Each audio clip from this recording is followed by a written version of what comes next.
Alright, hello everyone. Welcome to La Manchaland, Silchang Don Quixote. I think Silchang means manager because this is the manager of La Manchaland, Don Quixote. Right. So finally we get to see a little bit of a preview about Don Quixote, and let's just watch and see what happens.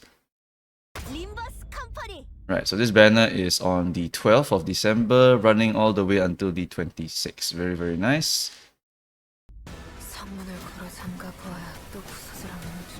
Alright, so Don's talking about Bari in this case here. Very, very nice. We got 1, 2, skill 1. 1, 2, 3 on skill 2. And for the skill 3, we got 1, 2, 3, 4. Or could be 3, depending. Alright, and here we see that Dawn gets the, I think it's called Armadura di Sangre, the blood armor on her. So with the blood armor, she enhances her skills, or maybe this is her counter skill. I'm pretty sure she has a counter skill, so she's going to counter here and she gets the Armadura on herself. So she's clashing with the counter, and then after that, 1, 2, 3, it looks like. Okay. Right, so interesting animation here. I swear the blood just did something there. It's pulsing over here, pretty cool. Right, so with the bloodfiends, you now get enhanced skill. So your skill 1 transforms into a 3-coin skill using the Whip of Gregor. If what I predict is correct, they will inherit the properties of their respective bloodfiends, which means that Dawn copies bloodfiend's properties, so that means that she applies quite a lot of potency using this whip over here. Not herself, because she's not whipping herself, but maybe on the opponent. So she's whipping them, she's applying a bunch of blood potency onto that opponent. Could be quite cool, especially if it applies the crazy amount that Gregor actually applies. It would be too much to apply like 10 to 20 potency. But maybe she applies a little bit on herself or something like that. I'm not sure. The animation doesn't really show her whipping herself, but maybe she applies it on herself and on the opponent to be quite a significant amount of potency. So we'll just wait and see how much she actually applies. But it's a 3-coin skill, skill 1, and using Gregor's Whip, I'm expecting a lot of bleed potency somewhere. Skill 2, we get the Barber skill. So now you transform yourself into the scissors, and we're hitting 4 opponents over here, right? So we got 1, 2, 3, and 4, ending with the scissors attack here, hitting all 4 of them. I'm guessing if they follow Barber Otis scissors properties, you will get some benefits for killing enemies with your scissor attack.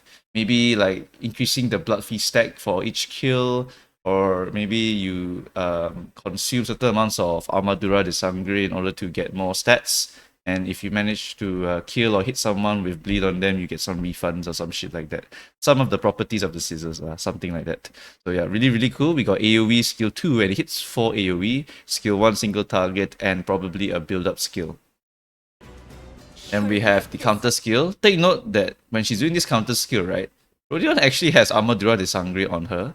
So I'm really not sure right now if it's due to the fact that they're both second kindreds, so they can actually use the Armaduras de Sangre on each other, or it's because the counter skill is copying the properties of Princess Rodion's buff skill, so she is actually buffing her allies with Armadura de Sangre, which I think would be quite cool, and we have to see what the actual Armadura does. But here, she's copying the counter of Rodion here. So we are clash countering right now. And then we do a 1, 2, 3. Yeah, in total 3 coin over there on the guard skill. I'm guessing if they really want to follow Rodion's buffing properties, right, they will probably make this thing apply Armadura on all allies if you successfully clash counter or something like that. Not really too sure what they could do with this thing here, because Rodion is more of a buff type, right?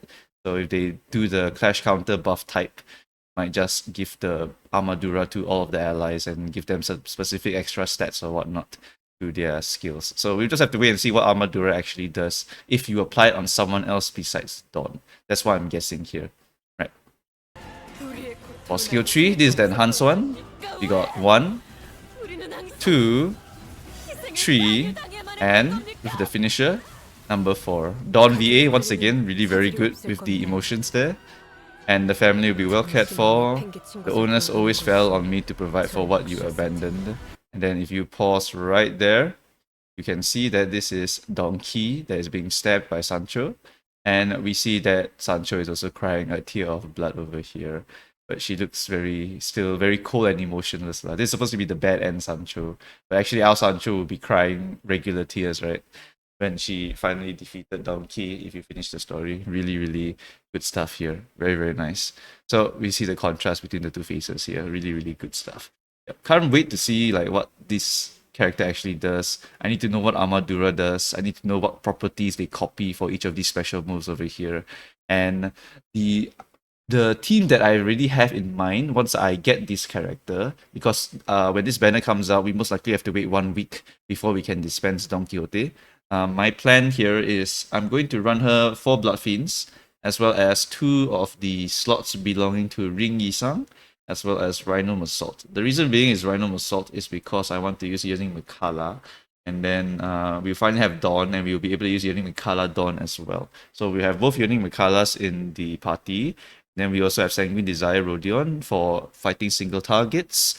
And then we have Ring Yisang for being a broken character who Kim Ji-hoon does not like. And then we also have all the other Bloodfiends for other shenanigans. I think without Sanguine Desire Rodion, though, the Bloodfiend team is kind of sus. It feels a bit sus, depending on what you're trying to do. But against certain enemies, if you can stagger them, you can stack the bleed pretty easily. So it's not so bad. Just that when you fight some bosses, they burn through the bleed count like crazy. So yeah, Sanguine Desire Rodion, probably an essential part, and unfortunately locked behind Walpurgis. So for some new players, it might be a bit annoying. Alright, so I think that's going to be it for this video. Thanks guys for watching, and I shall see you guys next time. Bye bye.